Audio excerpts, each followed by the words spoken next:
Assalamualaikum warahmatullahi wabarakatuh. Kita jumpa lagi di channel Saung PRW. Temanku semua, kali ini saya ingin berbicara soal investasi pohon bambu.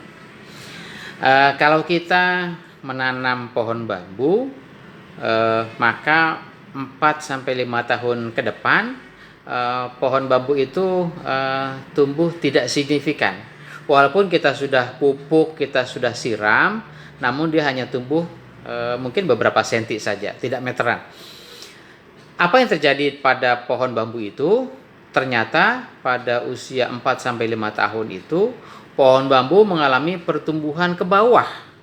Dia memperkuat akarnya, memperkuat dasarnya, memperkuat pondasinya. Setelah itu maka baru dia akan mengalami pertumbuhan ke atas. Tentu setelah lewat 5 tahun ke depan pertumbuhannya akan signifikan. Mungkin hitungannya bukan senti lagi, tapi bisa hitungan meter. Nah, temanku semua, pohon bambu itu memperkuat pondasinya, memperkuat akarnya di 4-5 tahun pertama, agar ketika dia sudah tumbuh ke atas, maka dia sudah punya pondasi yang kuat, sehingga badai, topan, terpaan, dan sebagainya, dia sudah siap untuk menghadapi itu semua. Sehingga mungkin sangat jarang sekali kita dengar pohon bambu itu ada yang tumbang. Atau mungkin juga kira-kira sama seperti orang hendak membangun sebuah bangunan, sebuah gedung. Maka di awal tentu dia harus persiapkan dulu pondasinya. Semakin tinggi rencana bangunan yang akan didirikan, tentu semakin dalam, semakin kuat, semakin kokoh pondasi yang harus dipersiapkan. Temanku semua, ketika kita mengalami satu tantangan, satu kesulitan, satu kegagalan, mungkin di awal-awal usaha kita, nggak usah khawatir, nggak usah putus asa. Barangkali itu adalah pertumbuhan ke dalam diri kita sebagai pembelajaran, sebagai pengalaman, agar kita siap menghadapi situasi-situasi sulit, situasi-situasi berat yang akan kita hadapi ke depan. Kalau pohon bambu ketika dia sudah tumbuh menjulang, ketika dia diterpa topan, badai, angin kencang dan sebagainya, mungkin dia sudah mempersiapkan diri, dia akan merunduk. Tapi setelah topan badai berlalu, maka dia tegak berdiri lagi. Artinya dia punya, di samping ditopang oleh pondasi yang kuat, dia punya fleksibilitas. Dia bisa dapat mengikuti arus irama yang dihadapinya. Nah, demikian halnya dengan kita seharusnya. Kita punya pondasi yang kuat, kita punya prinsip yang kuat, kita punya ilmu yang mantap dari pembelajaran-pembelajaran yang kita alami. Nah, setelah itu kita siap menghadapi ujian, cobaan, tantangan yang akan kita hadapi di hadapan kita di hari-hari kemudian itu, dan kita bisa bersikap fleksibel sehingga cobaan dan tantangan itu bisa kita atasi, bisa kita lewati, dan setelah itu kita bangkit lagi. Dalam situasi apapun kita siap untuk menghadapi kondisi di masa-masa yang akan datang.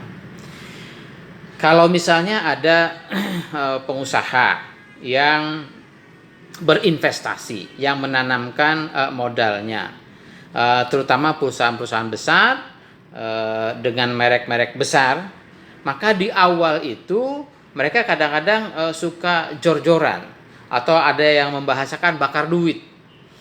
Jadi di awal dia mengeluarkan biaya yang cukup besar untuk promosi, untuk memperkenalkan brand-brandnya, untuk memperkenalkan merek-mereknya, untuk berpromosi dengan biaya yang besar.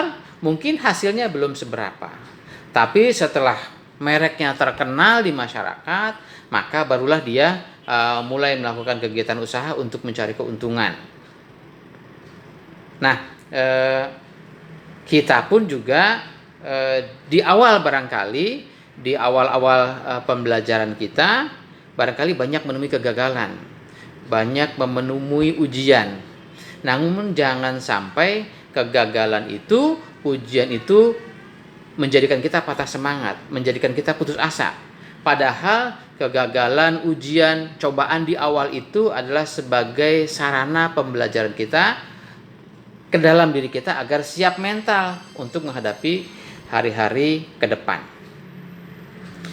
Temanku semua, ketika seorang pengusaha berinvestasi mengeluarkan biaya yang cukup besar, maka dia berharap suatu saat dia akan mengambil keuntungan, mendapatkan keuntungan dari usaha yang dibangunnya.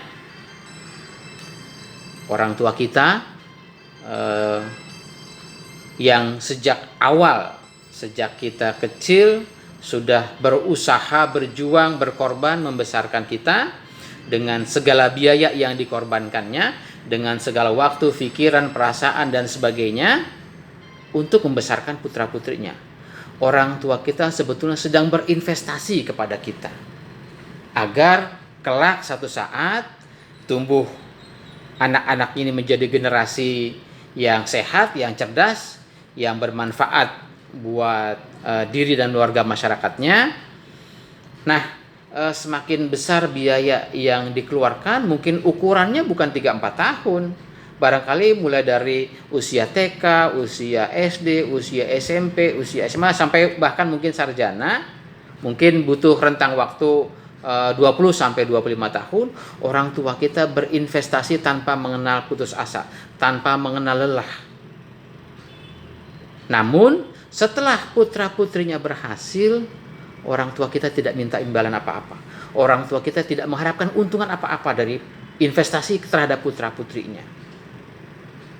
Dia hanya berharap agar putra-putrinya tumbuh menjadi generasi yang sehat, yang cerdas, yang baik, yang bisa hidup lebih sejahtera di masa-masa yang datang. Dan tentu orang tua hanya berharap agar putra-putrinya menjadi putra-putri yang bisa berbakti kepada orang tuanya. Dan orang tua tidak berharap imbalan apa-apa dari putra-putrinya. Itulah investasi orang tua kita. Nah, temanku semua, tentu bukan berarti ketika orang tua kita tidak berharap apa-apa terhadap kita putra-putrinya, bukan berarti terus kita melupakan. Ya, tentu sebagai anak yang baik, kita wajib berbalas jasa kepada orang tua kita. Sekecil apapun jasa orang tua kita yang diberikan kepada kita, sampai kapanpun dia adalah orang tua kita yang telah berjasa kepada kita. Saya kira itu, mudah-mudahan investasi yang kita alami, baik sebagai pribadi, baik sebagai wirausaha, atau baik sebagai apapun kita di masyarakat, ketahuilah bahwa di awal perjuangan tentu kita akan menghadapi perjuangan yang berat, menghadapi perjuangan yang sulit. Namun jangan putus asa. Di awal perjuangan itu adalah sarana pembelajaran kita untuk bisa hidup lebih baik, untuk bisa hidup lebih tegar, untuk siap menghadapi ujian, cobaan, rintangan dan tantangan yang akan kita hadapi. Semakin tinggi pohon itu tumbuh, tentu semakin kencang angin yang akan meniupnya. Semakin tinggi posisi jabatan yang dimiliki oleh seseorang, semakin besar pula ujian, tantangan, cobaan yang akan dihadapi. Maka dibutuhkan fondasi yang kuat, bekal ilmu yang banyak agar siap menghadapi ujian, cobaan dan tantangan yang akan dihadapi di masa-masa yang akan datang. Terima kasih, semoga bermanfaat. Assalamualaikum warahmatullahi wabarakatuh.